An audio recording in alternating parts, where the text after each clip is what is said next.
Really nice job, guys. Excellent discipline. Hey, sorry for taking so long for trying to get this video out. Had a bit of trouble deciding what pieces to showcase best.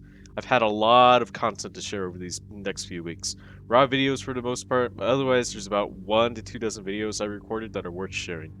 Anyways, you're here to watch how to survive or utilize the mechs of this patch, and that's exactly what I'm going to show you here.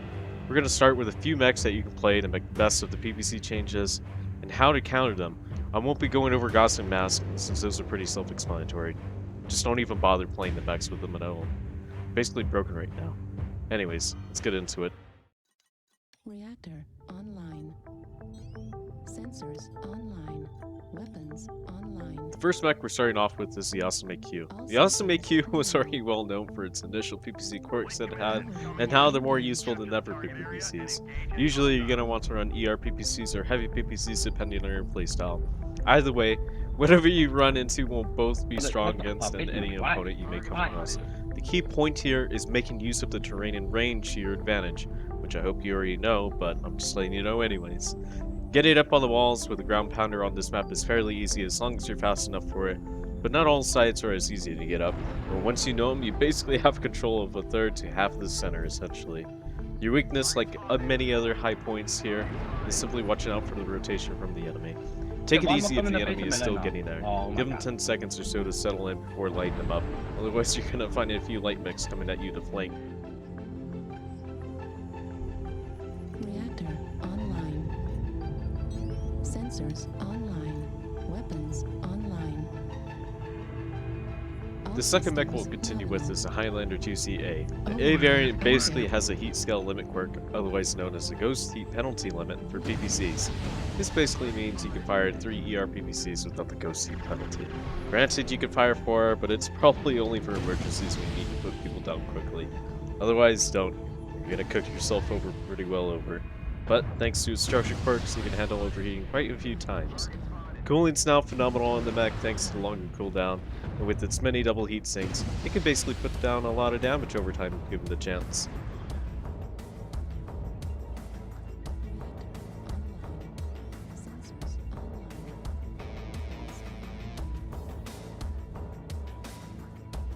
Next up is the Ferret Prime. Yeah, not just any Ice Ferret, but the set of 8 for the Prime variant. What makes this mech useful is the amount of quirks you're going to be able to utilize for ER PvCs on the mech.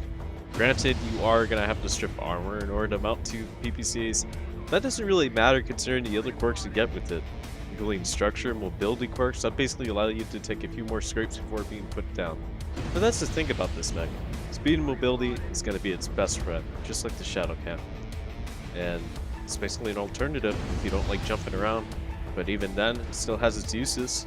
I won't say it's an easy mech like the Shadowcat, but it's definitely a rewarding mech to play if you're able to land your shots properly.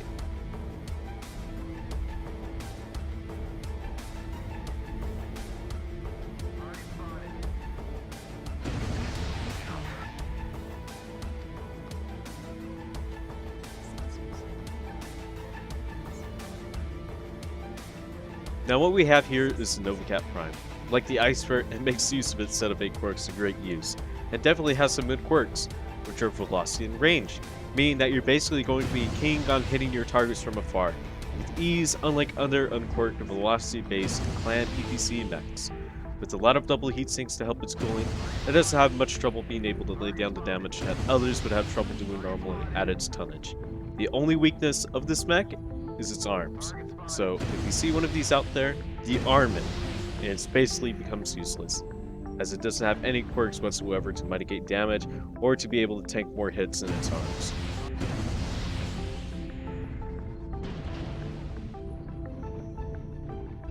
Oh, stay close, stay close.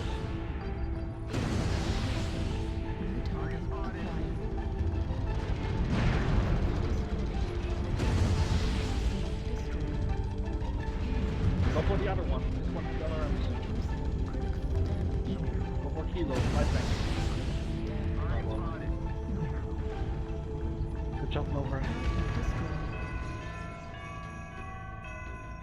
Sensors online. Weapons online. All systems Lastly, we have the Blackjack III. The Blackjack III, like the Awesome AQ, greatly benefits from the quirks it already has for PPCs. Also, like the Awesome, you can mount ER PPC or Heavy PPC, depending on your playstyle. My only issue is that, unlike other PPC mechs right now, it either doesn't have the high speed of the Ice Ferret to make great flanks, or the double heat sink capacity or boating of other mechs like the Awesome or Novacat. It does have jump jets though, but over time you can somewhat feel it, and longer fights when you miss.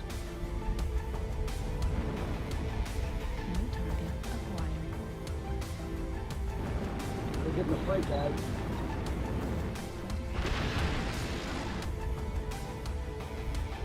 New target acquired.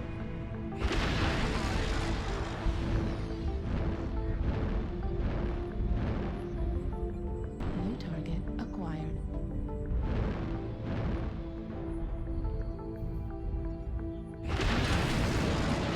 Want help? You got an ORM boat in E4 if you can get blocks for them. And it's also worth noting that it's best not to be too carefree in this mech, otherwise that mech with its AC-20 will probably bonk you over the head fairly quickly and kill you.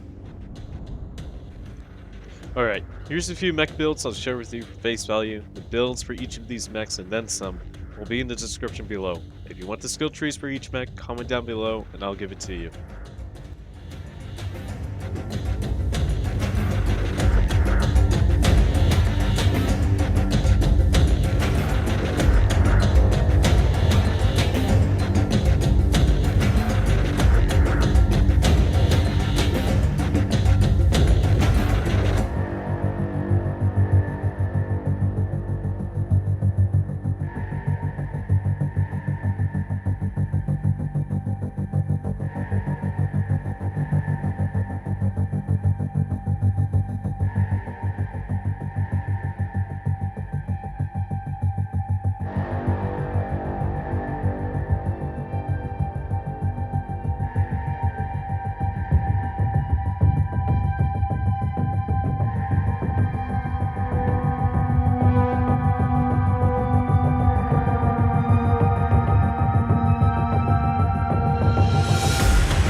Now, as far as countering PPC mechs, you're probably going to want to have teammates with you, at least 1 to 2, when you deal with them.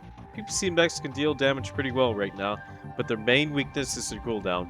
Now, naturally, you can get away with some unusual flanks or surprises, such as this Annihilator here with me. Target.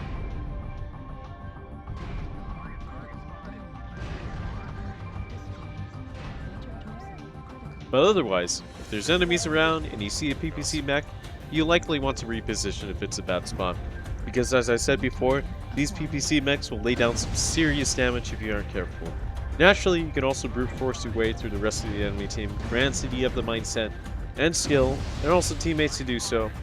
But remember, if you do, you gotta be quick with it. Otherwise, if you waste too much time trying to brute force the enemy, you will likely get shredded by the PPC mechs when you're in the thick of it all.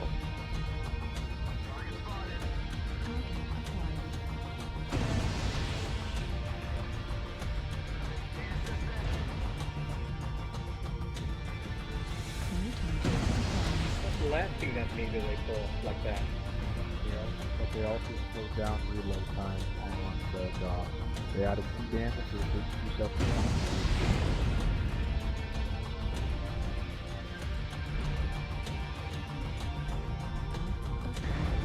Same with the PPC.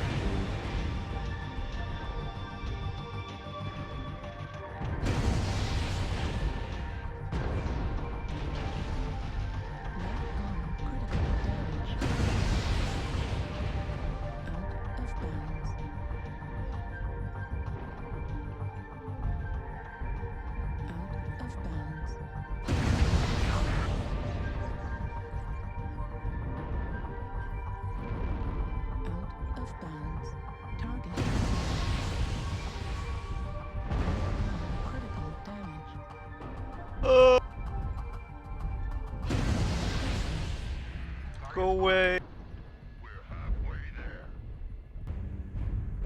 Fuck it. Fuck you.